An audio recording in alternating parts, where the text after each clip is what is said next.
Hello, welcome to my channel. I'm Anne and today I'm going to be bringing you a fun video where I'm going to be talking about my 5-star predictions. So I've got a stack of books here. Excuse if you can actually hear my dryer in the background. I just realized that that was on. I hope you can't hear it.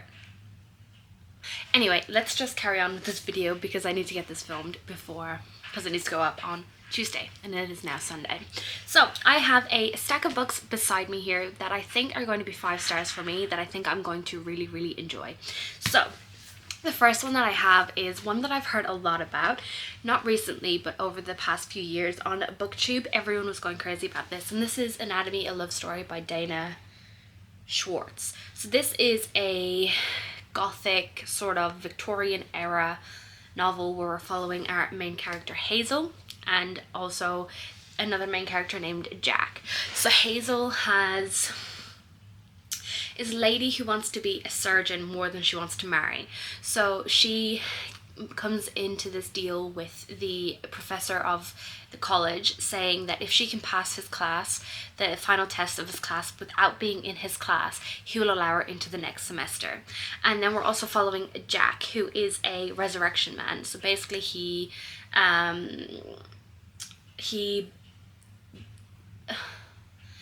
unburies dead bodies so that the scientists in this world and doctors can study them. So Hazel and Jack come into this agreement where he will help her get bodies so she can study to become a doctor.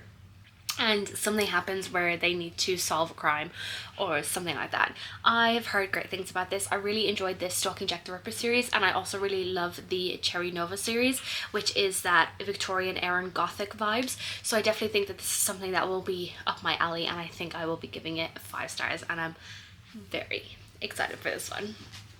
The next one is The Bone Season by Samantha Shannon. This is the re-released 10th anniversary edition. She has re-released the first 4 books in the series with like editing and revised work to make the 5th, 6th and 7th book even better, I think, because she's still in the middle of writing the series. But from what I remember about this is about Paige, and it is this sort of dystopian sci-fi fantasy novel. It is the year 2059. For 2 centuries, the Republic of Scion has led an impressive campaign against unnaturalness in Europe. In London, Paige Mahoney holds a high rank in the criminal underworld, the right hand of the ruthless White Binder. Paige is a dreamwalker, a rare kind of clairvoyant. Under Scion law, she commits treason simply by breathing. When Paige is arrested for murder, she meets the mysterious founders of Scion, who have designs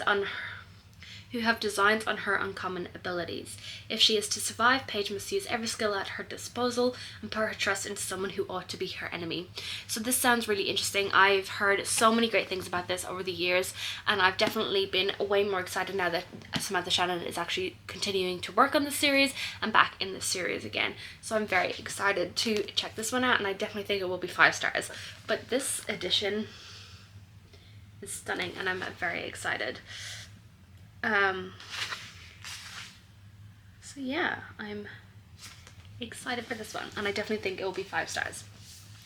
The next one is from an author that I've read before and given 5 stars to in one of his series, and it is Empire of the Vampire Jay Kristoff. I am obsessed with the Nevernight series. I gave them all 5 stars, absolutely love them. It's one of my favorite series of all time, so I definitely think that this is kind of leaning in the right direction for me to give this 5 stars. And this is a vampire novel where we're following Gabriel de Lyon, a half-man, half-monster, and the last remaining Silver Saint, a sworn brother of the Holy Silver Order dedicated to defending the realm from creatures of the night, is all that stands between the world and its end. Imprisoned by the very monsters he has vowed to have destroyed, Gabriel is forced to tell his story. A story of legendary battles and forbidden love, of faith lost and friendships won, of the war of the blood and the forever king, and the quest for humanity's last remaining hope, the Holy Grail. Jay Kristoff has this really interesting way of writing. Is there footnotes in this one? I don't know.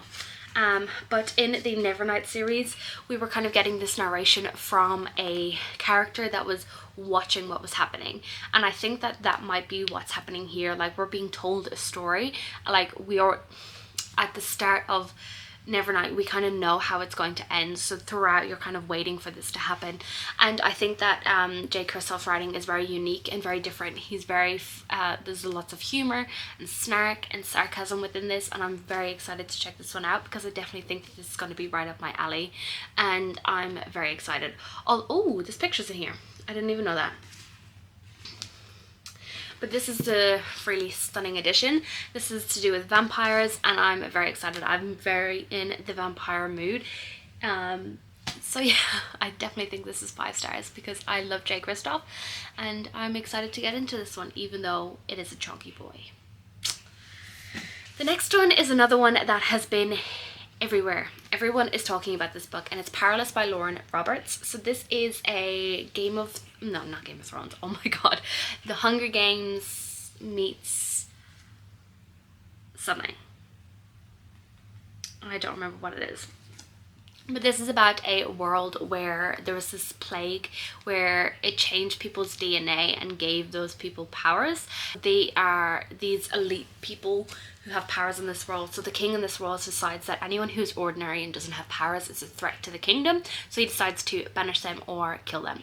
And we're following Peyton, and she is actually an ordinary, but her father has taught her how to pretend that she has this gift so that she can get through. She ends up saving a prince from being attacked, and then she gets put into these trials where she has to prove her worth, even though she's ordinary. I've heard amazing things about this. This is more of a YA fantasy romance, but I definitely think this is going to be something up my alley because I'm definitely being in my fantasy romance sort of era right now, and I'm having a great time with it, and I've heard amazing things about this and everyone seems to love it. So I think that this is definitely going to be a 5-star read for me. The next one is Helical Rising by CC Davies. This is a NZ author, and I'm very excited to get to this one. It's signed by the author because I did get to meet her at Armageddon back in June. And this is a dark fantasy where we're following sapphic relationships. There's a lot of LGBTQIA+ in this. I really love dark fantasy. I really love LGBTQIA+. I really love sapphic romances. And this is The Witchling Chronicles, book 1. I'm very excited. We have a snarky, sassy, stabby female character from what I remember, and we are following our main character, who is raised to be a wife, taught to be obedient, expected to submit. Taken as a ward of Lord Draken after her parents' slaughter, forced to navigate a new life, trying to become what is required of her in a world so vastly different than what she had known. Then Attica, kingdom of the Witchlings, moves to rise again. Territories long alienated are forced to unite. Secrets begin to unravel. Secrets that make her question everything. She is Amelia Silvers, and she is about to show the world that even the most unexpected can burn the brightest. It sounds so good. I've heard amazing things about this, and I'm very intrigued to pick it up soon because I really love this author. This author has also created Instagram pages for all of her characters in this, and it's hilarious. Like, you're getting to know the characters through their Instagram pages, and it's just brilliant.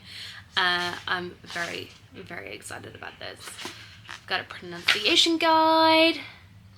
We've got a beautiful map. And then we go straight into the story, which I'm so excited about.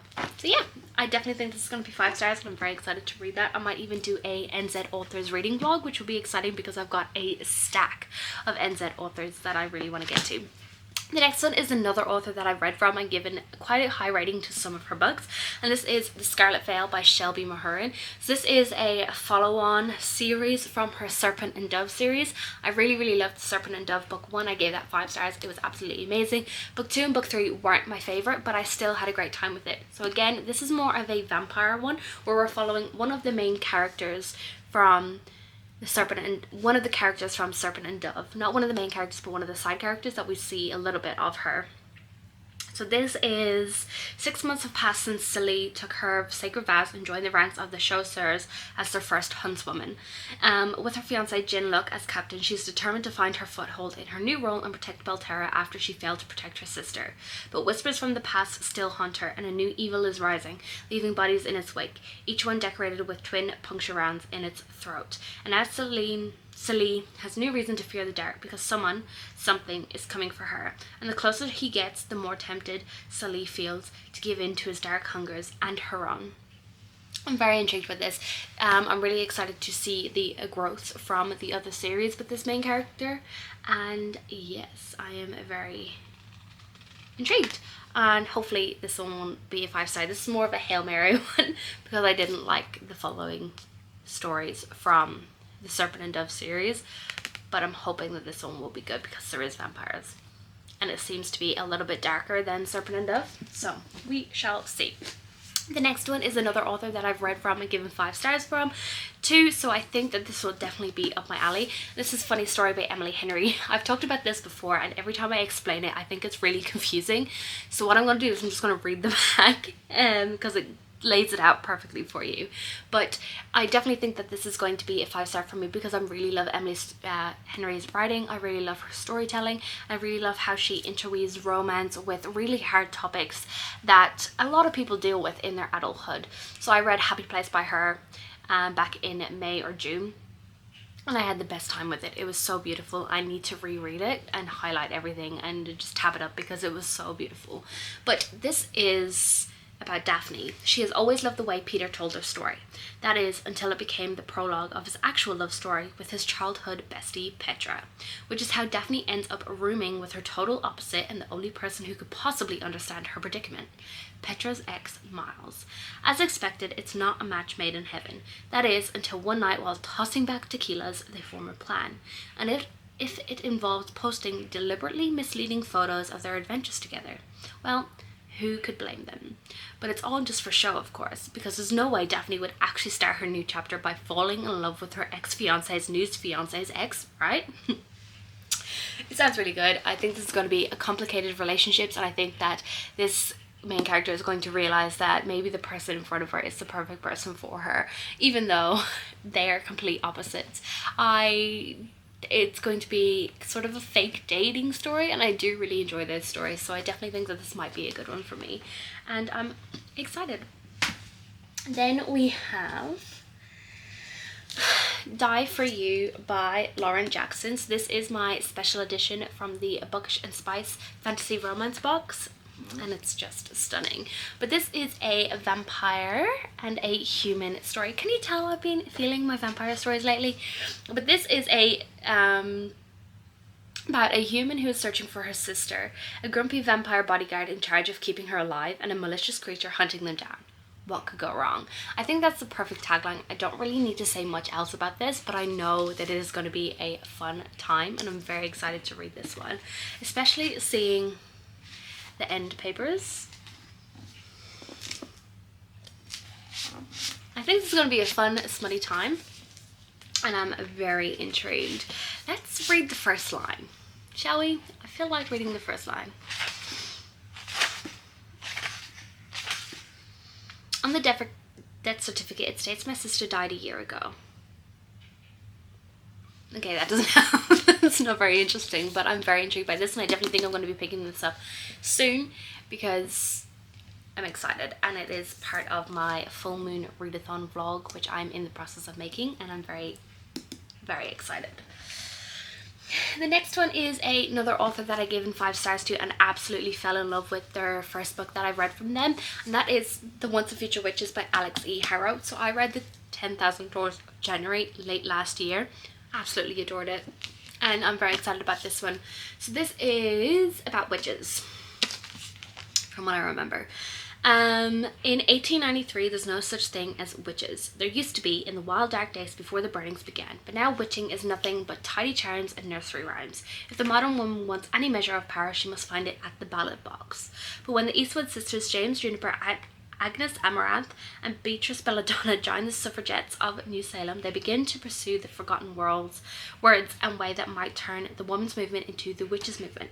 Stalked by shadows and sickness, hunted by forces that will not suffer a witch to vote, and perhaps not even to live, the sisters will need to delve into the oldest magics, draw new alliances, and heal the bond between them if they want to survive. There's no such thing as witches, but there will be. So I'm a big history nerd, and I've always been obsessed with the Salem witch trials. It's always interested me, so that leads into something that's really I think I'm going to enjoy within this book. We always know the stories of witches who are burned at the stake, and I think that this is definitely going to explore that a lot more, and in a time where it is closer to when that happened, and following these women who are exploring witchcraft and trying to get the right to vote. And I think it's going to be really important. I really love Alex E. Harrow's writing. It's so beautiful and lyrical and purple prose, and I'm not normally one for purple prose, but for some reason it works with Alex E. Harrow, so I'm very excited to pick this one up, and I just am very, very excited, and I definitely think I'm going to give this 5 stars. And it's just stunning. Although the only thing about this book is it has deckled edges, which I don't like, if you can see. But it is what it is. But yeah, I am very excited.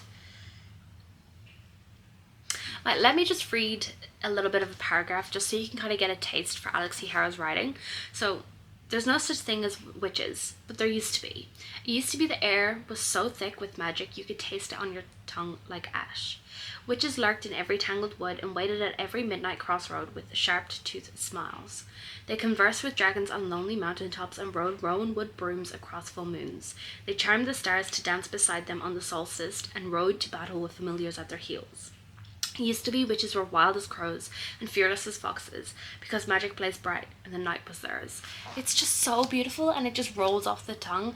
I found with reading the 10,000 Doors of January, there was certain sentences that honestly made me tear up and they weren't even sad sentences, they just were really beautiful and worked really well and kind of made my brain feel nice, if that makes sense. But yeah, I thought that it's going to be good, and I'm very excited.